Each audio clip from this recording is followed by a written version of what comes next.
Hello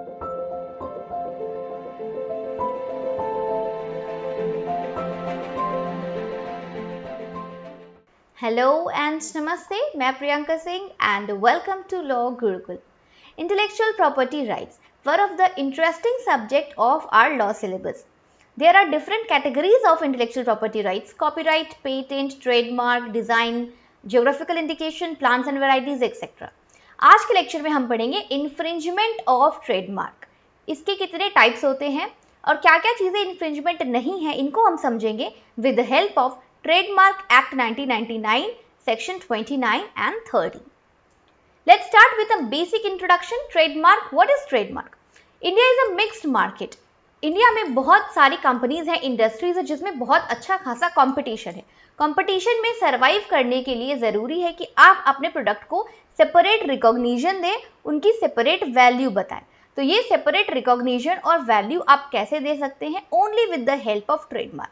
आपको अपने product को सेपरेट आइडेंटिटी देना है with the help of unique symbol, logo, word, phrase, design या फिर combination of any these elements, जिससे आप अपने प्रोडक्ट या सर्विस को सेपरेट आइडेंटिटी देंगे. तभी आपका जो प्रोडक्ट है वो मार्केट में एस्टैब्लिश होगा और आपकी ब्रांड वैल्यू बढ़ेगी, ब्रांड का रिकॉग्निशन होगा. तो ट्रेडमार्क का बेसिक पर्पस यही है, उसके रिकॉग्नाइज करना. मार्केट में इतनी भीड़ है, इतना कंपटीशन है, आपके प्रोडक्ट को लोग आइडेंटिफाई कैसे करेंगे? With the help of trademark. आपका भी कोई स्पेसिफिक नाम है जिससे लोग आपको पहचानते हैं, आपकी सेपरेट आइडेंटिटी है. सिमिलरली जब आप किसी न्यू प्रोडक्ट को मार्केट में लॉन्च कर रहे हैं तो लोग उसको कैसे पहचानेंगे? अनटिल एंड अनलेस आप उसको कोई सेपरेट नाम या रिकॉग्निशन नहीं देंगे. इसलिए मार्केट में जब भी आप न्यू प्रोडक्ट ला रहे हैं तो उसको आपको सेपरेट आइडेंटिटी देनी है जिससे पीपल उसको इजिली रिकॉग्नाइज कर पाए. तो ये आइडेंटिटी जो आप प्रोडक्ट को दे रहे हैं ये आप देते हैं with the help of trademark. और ये मार्क कैसा हो सकता है? मार्क किसी स्पेसिफिक सिंबल के थ्रू भी हो सकता है. It can be a separate logo, LG लिख दिया लॉ गुरुकुल का. It can be a word, Amul, ये वर्ड है. फ्रेज, किसी LIC का वो है, जिंदगी के साथ भी जिंदगी के बाद भी, तो ये भी एक मार्क है जिससे उस फ्रेज को पढ़ के भी लोग आइडेंटिफाई कर पाएंगे कि ये कौन से प्रोडक्ट या कौन से सर्विस की बात कर रहा है. Separate design, car, chocolate cat वो है, किटकैट है, किटकैट की डिजाइन चॉकलेट की, तो ये एक अलग डिजाइन है जिससे अगर आप आंख बंद करके भी आपके हाथ में वो किटकैट चॉकलेट पकड़ा दिया जाए और आप उसको खाओगे तो आप उसके डिजाइन को देख करके बता पाओगे, उसके शेप को देख के बता पाओगे कि ये मैं किटकैट खा रहा हूँ. तो ये डिजाइन से क्या हो रहा है? उस प्रोडक्ट को सेपरेट आइडेंटिटी मिल रही है. तो कहने का मतलब यही है कि किसी भी चीज के थ्रू अगर प्रोडक्ट को सेपरेट आइडेंटिटी मिल रही है, it can be a symbol, logo और वर्ड और डिजाइन, तो उसको हम ट्रेडमार्क कहते हैं. और ट्रेडमार्क जरूरी है प्रोडक्ट को रिकॉग्नाइज कराने में, उसकी आइडेंटिटी को बनाने के लिए. 3 basic needs of trademark. Trademark क्यों चाहिए? जैसे कि हमने अभी बताया, इसके सोर्स को आइडेंटिफाई कराता है, इसकी क्वालिटी को आइडेंटिफाई कराता है और कंज्यूमर्स के परचेसिंग डिसीजन में हेल्प करता है. आपके प्रोडक्ट का अगर कोई नाम है स्पेसिफिक, अब मिल्क का नाम है अमूल, तो अमूल जब आप नाम सुनते हो तो आपने ऑलरेडी अमूल के मिल्क को यूज किया हुआ है, तो you know the quality, you trust the quality, और आपको सोर्स पता है कि हाँ ये अमूल का मिल्क है, ये यहाँ से आ रहा है, ये जो मिल्क है वो अमूल कंपनी से आ रहा है. इससे क्या हो रहा है कि आप प्रोडक्ट को चूज करने में, परचेस करने में आपको इजी आसानी होती है. आप मार्केट में डायरेक्टली जाकर के बोलोगे मुझे अमूल मिल्क चाहिए. अगर अमूल का नाम नहीं होता, आपने सिर्फ मिल्क पिया हुआ है, तो आप उसको शॉपकीपर को कैसे बताओगे कि आपको कौन सा मिल्क चाहिए? इसलिए ट्रेडमार्क, नाम, आइडेंटिटी जरूरी है जिससे आपके प्रोडक्ट का सोर्स पता चलता है, उसकी क्वालिटी पता चलती है, ब्रांड की वैल्यू बढ़ती है और कंज्यूमर्स को भी डिसीजन लेने में हेल्प होती है कि उनको कौन सा प्रोडक्ट चाहिए मार्केट में. Now coming to the infringement. जब हम अच्छा इसको सिंपल लैंग्वेज में कहा जाए तो इसको हम कहते हैं चोरी. जब हम किसी टैंजिबल चीज की बात कर रहे हैं जिसको हम टच कर सकते हैं, जैसे your pen. If someone else आपके पेन को उठा के ले जाए आपके परमिशन के बिना, तो उसको हम कहते हैं चोरी. लेकिन इनटैंजिबल चीजों में जिनको हम नहीं देख सकते हैं, तो जिनको हम देख नहीं सकते, टच नहीं कर सकते, उनको हम कैसे चुराएंगे? उनके नाम को हम चुरा के अपने प्रोडक्ट में यूज कर लेते हैं. तो लीगल टर्म में इसे कहते हैं इन्फ्रिंजमेंट. ये इनटैंजिबल चीजों के लिए ये टर्म यूज होता है. इनटैंजिबल हमारे जितने भी IPRs है, अगर कोई पर्सन उसका अनऑथराइज यूज कर रहा है, अनऑथराइज यानी कि बिना परमिशन के यूज कर रहा है, तो इसको हम कहते हैं इन्फ्रिंजमेंट। तो ये जो अनऑथोराइज यूज है it can be to the identical या फिर डिसेप्टिव सिमिलर ट्रेडमार्क, यानी कि आपने मिल्क प्रोडक्ट बनाया और अपने प्रोडक्ट का नाम भी अमूल लिख दिया, जो कि ऑलरेडी एक वेल नोन स्टैब्लिश्ड कंपनी है, तो मार्केट में कंफ्यूजन क्रिएट हो जाएगी और अमूल के नाम से दो मिल्क अवेलेबल है। तो ये क्या कर रहे हो आप जो है वो सिमिलर मार्क यूज कर रहे हो, आइडेंटिकल मार्क यूज कर रहे हो। डिसेप्टिव सिमिलर में आ जाता है, आप अमूल की जगह पे इसको अकूल कर दी, तो ये हो गया डिसेप्टिव सिमिलर।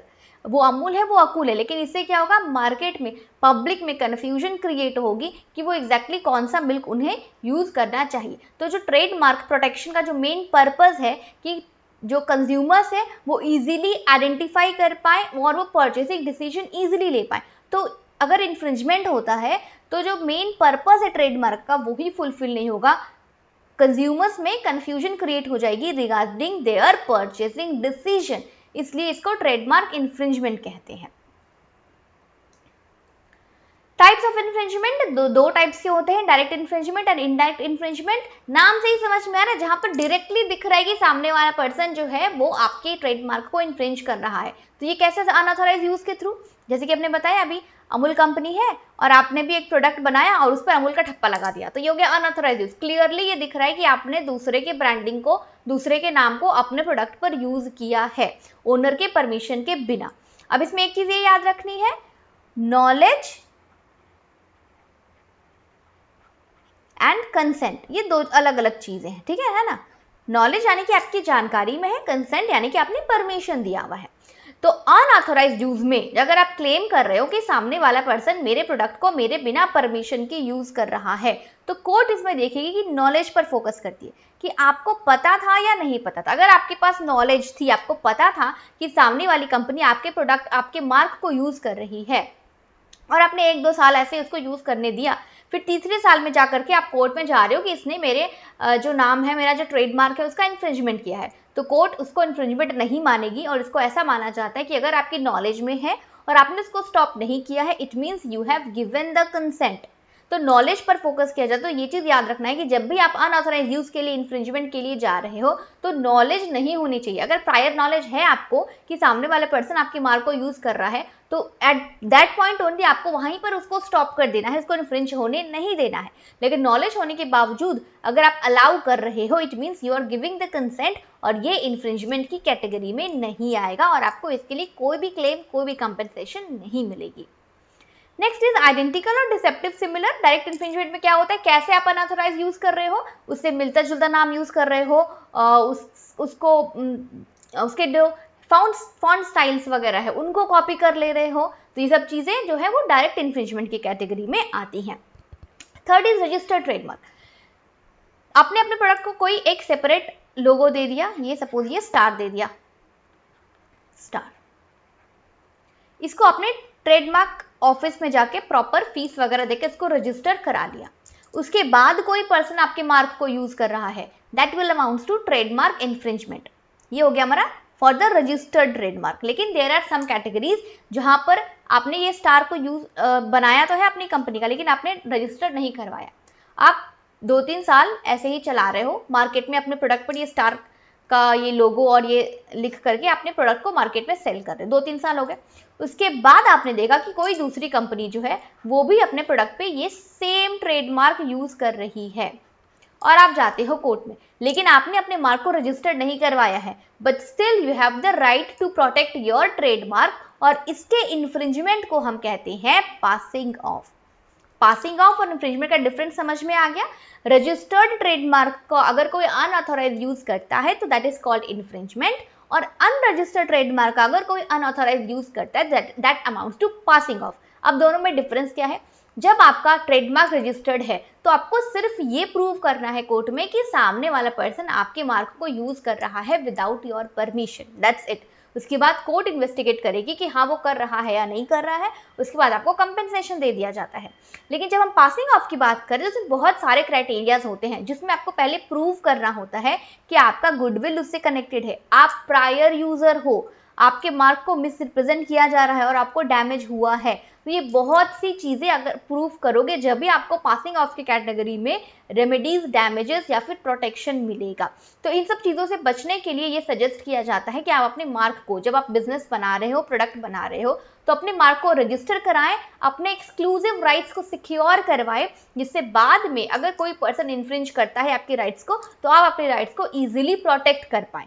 लेकिन साथ ही साथ आपके पास ये भी प्रोविजन है कि अगर आप रजिस्टर नहीं करवाते हो और तो भी अगर कोई पर्सन आपके राइट को इन्फ्रिंज कर रहा है तो पासिंग ऑफ की कैटेगरी में आपको डैमेजेस मिलेंगे, बट उसका प्रोसीजर थोड़ा सा लंबा है, आपको इसमें ज्यादा चीजें प्रूव करनी होती हैं। नेक्स्ट हमारा डायरेक्ट इन्फ्रिंजमेंट में आता है क्लास ऑफ गुड्स। अब जैसे हमने देखा कि डायरेक्ट इन्फ्रिंजमेंट में है कि आप सिमिलर या फिर आइडेंटिकल नाम यूज करते हो तो वो इन्फ्रिंजमेंट कहलाता है। लेकिन अगर आप सिमिलर और डिसेप्टिव सिमिलर या फिर आइडेंटिकल नाम यूज कर रहे हो लेकिन वो अलग अलग क्लास ऑफ गुड्स की सर्विसेज की कैटेगरी में आ रहा है तो ये इन्फ्रिंजमेंट नहीं कहलाएगा। जैसे आपने ये जैगुआर नाम सुना है जो कि कार की कंपनी है, कार बनाती है, और एक है जैक्वार, ये बाथ फिटिंग्स बनाती है। फर्स्ट इंस्टेंस में देखा जाए ये दोनों ही नाम डिसेप्टिव सिमिलर है क्योंकि सिर्फ एक वर्ड का डिफरेंस है, और जब हम प्रोनाउंस कर रहे हैं तो भी ये दोनों ही सिमिलर साउंड कर रहे हैं, तो ये it can amount to infringement. इसमें ट्रेडमार्क इन्फ्रिंजमेंट की बात आती है, जैगुआर भी, जैक्वार भी, लेकिन इसमें इन्फ्रिंजमेंट नहीं माना गया बिकॉज ऑफ दिस रीजन कि ये डिफरेंट क्लास ऑफ गुड्स और सर्विसेज से बिलोंग करती है। जैगुआर कार बनाती है और ये बाथ फिटिंग्स है ना, तो ये दोनों ही बहुत ही डिफरेंट कैटेगरी है। तो ये जो मेन पर्पस होता है हमारे ट्रेडमार्क का कि प्रोडक्ट को सेपरेट आइडेंटिटी देना और मार्केट में कंज्यूमर्स को परचेसिंग डिसीजंस में हेल्प करना, उसमें कंफ्यूजन नहीं क्रिएट करना। तो ये दो कंपनीज भले ही नाम में सेम जैसी लग रही है लेकिन क्या इससे मार्केट में कंफ्यूजन क्रिएट हो सकते हैं। जब आप कार खरीदने जाओगे तो आपको याद नहीं रहेगा कि कौन सा नाम, जैगुआर की कार खरीदूं या जैक्वार की कार खरीदूं, ये तो नहीं होगा क्योंकि ये दोनों कैटेगरीज ही अलग है, इसलिए इसको ट्रेडमार्क इन्फ्रिंजमेंट नहीं माना गया। यानी कि जब आप मार्क यूज कर रहे हो और वो डिफरेंट क्लास ऑफ गुड्स और सर्विसेज की कैटेगरी में आता है तो वो इन्फ्रिंजमेंट नहीं कहलाएगा। Now coming to the indirect infringement. Indirect infringement basically liabilities को रिप्रेजेंट करता है, जो कि डायरेक्ट इन्फ्रिंजर है जो आपके मार्क को अनऑथराइज्ड यूज कर रहा है, आइडेंटिकल या फिर डिसेप्टिव सिमिलर मार्क यूज कर रहा है, उसमें अगर आप बाय एनी वे असिस्ट कर रहे हो तो वो इनडायरेक्ट इन्फ्रिंजमेंट आता है। इसमें दो कैटेगरीज है, contributory infringement and vicarious liability. Contributory infringement में है जब आपके पास नॉलेज है इन्फ्रिंजमेंट का और आप मैटेरियली कॉन्ट्रीब्यूट कर रहे हो या फिर इसको इंड्यूस कर रहे हो इन्फ्रिंजमेंट कमिट करने के लिए, तो भी आपकी लायबिलिटी सेकेंडरी बनती है and you are liable for the indirect infringement. Direct infringement है, अब अमूल का जो हमने एग्जाम्पल देखा कि एक दूसरी कंपनी, दूसरा पर्सन जो है वो भी अमूल प्रोड्यूस कर रहा है और आपने उसको इंड्यूस किया, सजेस्ट किया कि एक काम करो, तुम्हारा प्रोडक्ट तो नया है, मार्केट में लोग उसको खरीदेंगे नहीं, तो तुम एक काम करो दूसरे के नाम को कॉपी कर लो, अमूल का ही ठप्पा लगा दो अपने मिल्क पर, जिससे तुम्हारे मार्केट की सेल बढ़ जाएगी, ठीक है। और सजेस्ट भी किया, इंड्यूस भी किया, तो ये क्या हो गया, इनडायरेक्ट इन्फ्रिंजमेंट। आप डायरेक्ट नहीं कर रहे हो लेकिन आप करवा रहे हो, तो ये इसमें भी आपकी लायबिलिटी बनती है, सेकेंडरी लायबिलिटी बनती है और वो इनडायरेक्ट इन्फ्रिंजमेंट की कैटेगरी में आएगा। वाइकेरियस लायबिलिटी क्या होती है? ये जनरली कंपनीज के केस में होता है when the person has the ability to control the actions of the direct infringement. आपके पास वो अथॉरिटी है कि आप इन्फ्रिंजमेंट को रोक सके, लेकिन आप रोक नहीं रहे, आप उसमें अपना फाइनेंशियल बेनिफिट देख रहे हो और आपके पास नॉलेज है लेकिन आप उसको असिस्ट कर रहे हो उस चीज में, तब भी आप इनडायरेक्ट इन्फ्रिंजमेंट की कैटेगरी में आओगे और आपको वाइकेरियसली लायबल माना जाएगा और आपको भी कंपेंसेशन देना पड़ेगा। जैसे हमने अमूल वाला एग्जांपल देखा, उसी में देख लेते हैं। मिस्टर ए ने मिल्क प्रोड्यूस किया है और आपकी पैकेजिंग की कंपनी है, यू आर द बी। तो बी ने क्या किया, उस पे अमूल नाम का जो भी लगाना है, जिस तरह से, जिस फॉन्ट में लिखा हुआ है, जिस कलर में लिखा हुआ है, एग्जैक्टली सिमिलर जो स्टैम्प है वो बी बना रहा है मिल्क के लिए, तो यहाँ पे B will be the vicarious liable person, क्योंकि उसको पता है कि इन्फ्रिंजमेंट हो रहा है और वो इनडायरेक्टली हेल्प कर रहा है और इससे उसको फाइनेंशियल बेनिफिट भी हो रहा है। उसने कहा कि मैं सेम बना दूंगा तो मुझे एक्स्ट्रा 10,000 देना। जनरली अगर वो बाहर से दूसरी जगह प्रिंट कराते तो 5,000 लगते, लेकिन ये एग्जैक्टली सिमिलर कॉपी कर रहा है तो इसके लिए उसने ज्यादा पैसे चार्ज किए। तो अगर उसने फाइनेंशियल बेनिफिट के लिए जानबूझ के पर्पसली इन्फ्रिंजमेंट में हेल्प करी है तो वो पर्सन भी वाइकेरियसली लायबल होगा फॉर द इनडायरेक्ट इन्फ्रिंजमेंट। ठीक है, तो ये हो गया हमारे दो टाइप्स के इन्फ्रिंजमेंट। वाइकेरियस लायबिलिटी का जो प्रोविजन है वो ट्रेडमार्क एक्ट के सेक्शन 114 में दिया गया है। ये जनरली कंपनीज के केस में आता है। If a company commits an offense under act, then every person who is responsible for the company will be liable. अब ऑब्वियसली अमूल कंपनी एक कंपनी है और दूसरी बी कंपनी जो है वो भी अगर अमूल नाम यूज कर रही है, तो ये होल कंपनी में अगर किसी एक पर्सन ने भी ये इन्फ्रिंजमेंट कमिट किया है तो पूरी कंपनी उसके लिए लायबल होगी vicariously, except a person who acted in good faith. अब इसमें एक्सेप्शन सिर्फ इतना ही कि जिसको नॉलेज नहीं थी कि वो इन्फ्रिंज कर रहा है और जिसने गुड फेथ में वो काम किया है, सिर्फ उसको एग्जेम्प्ट किया जाएगा। अदरवाइज कंपनी के सभी मेंबर्स को इनडायरेक्ट इन्फ्रिंजमेंट के अंडर वाइकेरियसली लायबल माना जाएगा।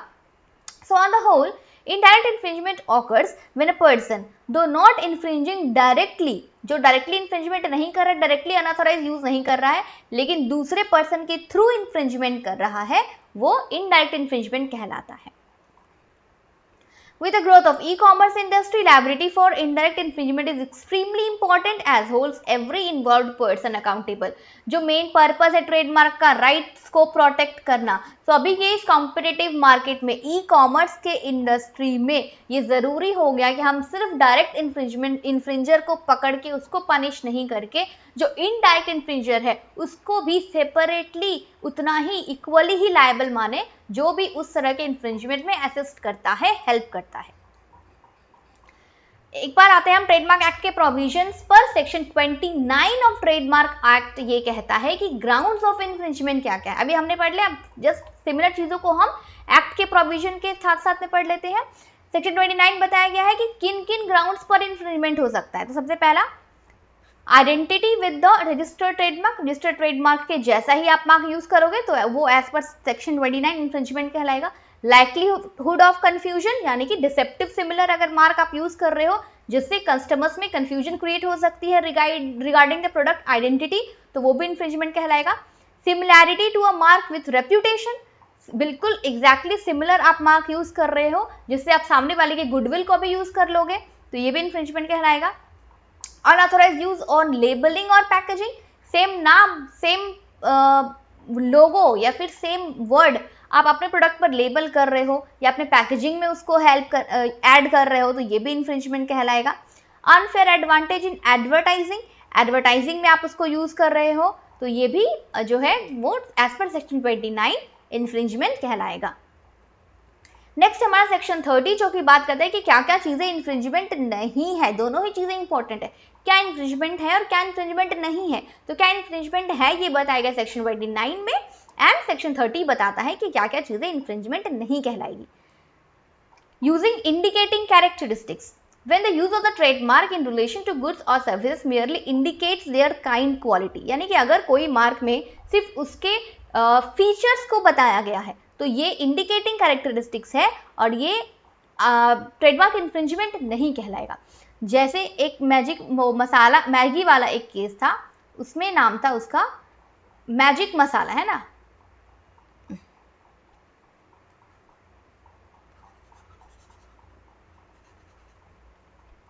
मैगी में हम जानते हैं मैजिक मसाला, तो यिप्पी ने क्या किया था, अपने प्रोडक्ट के साथ में ऐड कर दिया था मसालाए मैजिक।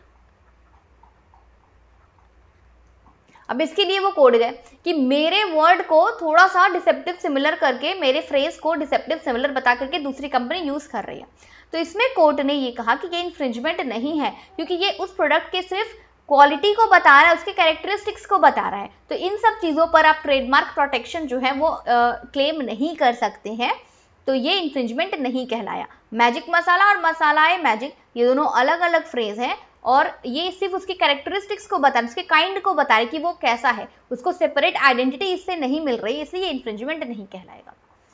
लिमिटेशंस ऑन रजिस्ट्रेशन, अगर रजिस्ट्रेशन के टाइम पर ही उस प्रोडक्ट पर लिमिटेशन आ गई है, उसके बाद कोई दूसरा पर्सन उस लिमिटेशन के बाहर उसको यूज कर रहा है, तो ये भी इन्फ्रिंजमेंट नहीं कहलाएगा।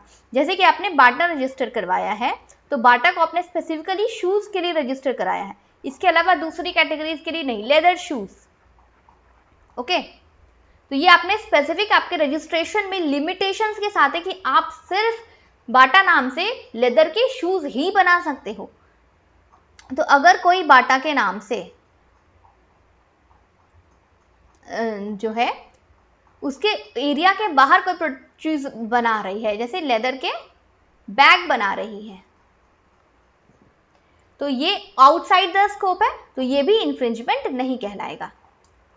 ऑथराइज यूज बाय प्रोपराइटर, हमने शुरू से देखा इन्फ्रिंजमेंट कब होता है, जब अनऑथराइज यूज होता है। लेकिन अगर ऑथराइज यूज कर रहा है कोई, यानी कि अपने लाइसेंस के थ्रू या फिर असाइनमेंट के थ्रू उनको ये राइट्स दिए हैं कि आप मेरे मार्क को यूज कर सकते हो, तो ये भी इन्फ्रिंजमेंट नहीं कहलाएगा। Adaptation of goods and services, if a person adapts the trademark of the goods and services to be the part और accessories of the other goods, जो कि जरूरी है, तो इससे ये भी इन्फ्रिंजमेंट नहीं कहलाएगा। जैसे कि अमूल में हम देखते हैं फ्रेश लिखा रहता है, तो अगर आपका भी कोई प्रोडक्ट फ्रेश है और आप उसमें ये फ्रेश वर्ड ऐड कर दोगे, तो भी ये इन्फ्रिंजमेंट नहीं करेगा, क्योंकि ये प्रोडक्ट को, गुड्स एंड सर्विसेज को अडेप्ट कर रहा है। आपको अपने प्रोडक्ट को सेल करना है, तो आपको उसमें नाम लिखना पड़ेगा कि ये फ्रेश है या नहीं है, तो ये रीजनेबली जरूरी है और वो उसका पार्ट बन जाता है, इसलिए ये इन्फ्रिंजमेंट नहीं कहलाएगा। यूज ऑफ आइडेंटिकल और similar trademark, when a registered trademark which is identical or closely resembles another registered trademark is used by its rightful owner। अब इसमें क्या एक्सेप्शन आ गया कि अगर कोई आइडेंटिकल या फिर सिमिलर यूज कर रहा है दूसरे रजिस्टर्ड ट्रेडमार्क का, अभी तक हमने देखा कि एक ट्रेडमार्क रजिस्टर्ड है या फिर नहीं है तो पासिंग ऑफ में जाता है, लेकिन यहाँ पर केस आता है कि दो ट्रेडमार्क हैं और दोनों ही रजिस्टर्ड है, तो आप किसको प्रोटेक्ट करोगे? लेकिन जो राइटफुल ओनर होता है, फिर कोर्ट इसको प्रोटेक्ट करेगा और फिर ये इन्फ्रिंजमेंट की कैटेगरी में नहीं है। यानी कि अगर आप राइटफुल ओनर, आप गुड फेथ में बना रहे हो, आप प्रायर यूजर हो, तो इन सब चीजों को ध्यान में रखते हुए आप अगर आइडेंटिकल या फिर सिमिलर ट्रेडमार्क भी यूज कर रहे हैं, तो भी आप जो है वो इन्फ्रिंजर नहीं कहलाएंगे। कई बार होता है कि ट्रेडमार्क का जो टर्म होता है वो खत्म हो जाता है, 10 साल के लिए है, तो ये 10 साल खत्म हो गया, तो जैसे ही 11वां साल आया, आपने 11वें साल में अपने ट्रेडमार्क को रजिस्टर करा दिया और इसने अपने रिन्यूअल फीस नहीं भरी, ठीक है, तो अब यहाँ पर क्या हो गया, आप भले ही उसके मार्क को यूज कर रहे हो, सिमिलर मार्क यूज कर रहे हो, लेकिन फिर भी आप इन्फ्रिंजर नहीं कहलाओगे, क्योंकि आपने अपने मार्क को रजिस्टर करा लिया और इसकी रजिस्ट्रेशन खत्म हो गई है और इसने अपने मार्क को रिन्यू नहीं करवाया है। कंडीशन अप्लाई कि इसमें जो टाइम फ्रेम होता है वो क्रॉस हो जाना चाहिए, उनके पास रिन्यूअल के लिए जो टाइम होता है वो टाइम लैप्स हो गया है और उन्होंने रिन्यू नहीं कराया है और आपने सेम मार्क रजिस्टर करा लिया है, तो आप जो है इन्फ्रिंजर नहीं कहलाओगे। So these are some categories जो इन्फ्रिंजमेंट नहीं कहलाती है as per section 30 of our trademarks act. So I hope ये वीडियो आपको अच्छी और इंफॉर्मेटिव लगी होगी। Please subscribe the channel, like the video, share the video. Thank you.